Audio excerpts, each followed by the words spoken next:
வணக்கம் உறவுகளே, நான் உங்கள் அனு கணேஷ். நம்ம இன்னைக்கு அருமையான குலோப் ஜாமுன் எப்படி பண்ணுறதுன்னு பார்க்கலாம். குலோப் ஜாமுனுக்கு தேவையான பொருட்கள்: பால் பவுடர் 1 கப்,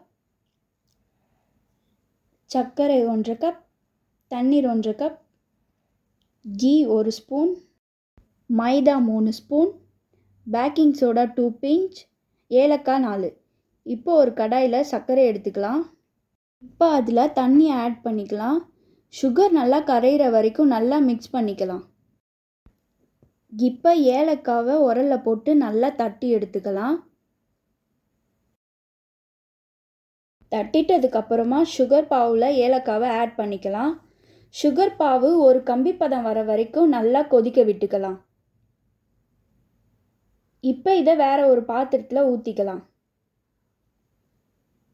இப்போ பார்த்தீங்கன்னா சுகர் பாவு உங்களுக்கு ரெடி ஆயிடுச்சு.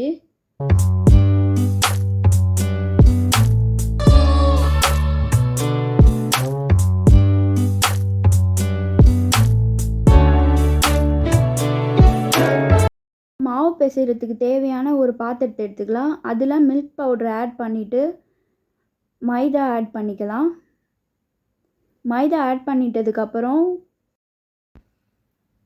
இப்போ அதில் நெய், பேக்கிங் சோடா ஆட் பண்ணிவிட்டு நல்லா மிக்ஸ் பண்ணி விட்டுக்கலாம். மிக்ஸ் பண்ணிட்டதுக்கப்புறமா அதில் மில்க் ஆட் பண்ணிக்கலாம்.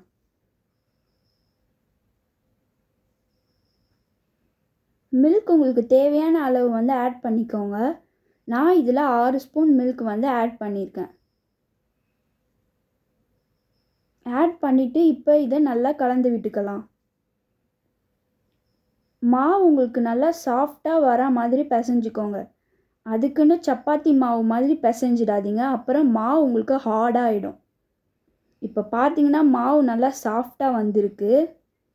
இப்போ இதை குட்டி குட்டி பால் ஷேப்பில் ரவுண்ட் பண்ணி வச்சுக்கலாம். இப்போ பார்த்தீங்கன்னா மாவு நல்லா சாஃப்டாக வந்திருக்கு.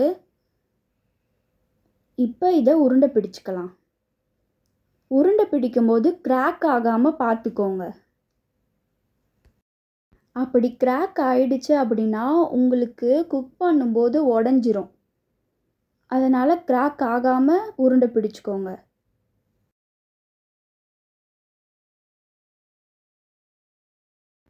இப்போ பார்த்தீங்கன்னா கிராக் ஆகாமல் நல்லா உருண்டை பிடிச்சாச்சு. இப்போ ஒரு கடாயில் எண்ணெய் ஊற்றி நல்லா ஹீட் பண்ணிக்கலாம். ஹீட் ஆகிட்டதுக்கப்புறம் ஸ்டவ்வை லோ ஃப்ளேமில் வச்சு அதில் குலோப் ஜாம் உருண்டையை எடுத்து ஆட் பண்ணிக்கலாம்.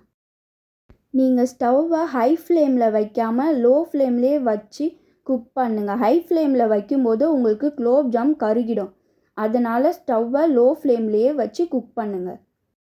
குலோப் ஜாமுனை கரண்டி வச்சு நல்லா ஈவனாக ஃப்ரை பண்ணிக்கலாம். குலோப் ஜாமுன் அப்போ தான் உங்களுக்கு நல்லா குக் ஆகும். குலோப் ஜாமுன் உங்களுக்கு நல்லா டார்க் கோல்டன் ப்ரௌன் கலரில் வர வரைக்கும் ஃப்ரை பண்ணிக்கலாம்.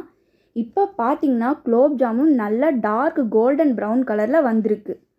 குலாப் ஜாமுனில் ஆயில் ட்ரை ஆகிட்டதுக்கப்புறமா இதை ரெடி பண்ணி வச்சுருக்க சுகர் பாவில் ஆட் பண்ணிக்கலாம். இப்போ இதை 30 மினிட்ஸ்க்கு அப்புறம் சர்வ் பண்ணிக்கலாம். இப்போ உங்களுக்கு அருமையான குலோப் ஜாம் ரெடி ஆயிடுச்சு. குலாப் ஜாமுனை பார்க்கவே செம்மையாக இருக்குது. நாக்கில் எச்சி ஊறுது. குலோப் ஜாமுனை ஃபெஸ்டிவல் டைமு அப்படி இல்லைன்னா வீட்டுக்கு கெஸ்ட்டு வரும்போது செஞ்சு கொடுத்தீங்கன்னா அவங்க விரும்பி சாப்பிடுவாங்க. உங்கள் கருத்துக்களை தெரிவிக்க கமெண்ட் பண்ணுங்கள். மேலும் இது நம்ம அடுப்பாங்கரை சேனலை லைக் பண்ணுங்கள், ஷேர் பண்ணுங்கள், சப்ஸ்கிரைப் பண்ணுங்கள். அப்படியே மறக்காமல் அந்த பெல் பட்டனை கிளிக் பண்ணுங்கள். நன்றி உறவுகளே, உங்களுடைய ஆதரவை எங்களுக்கு தாருங்கள்.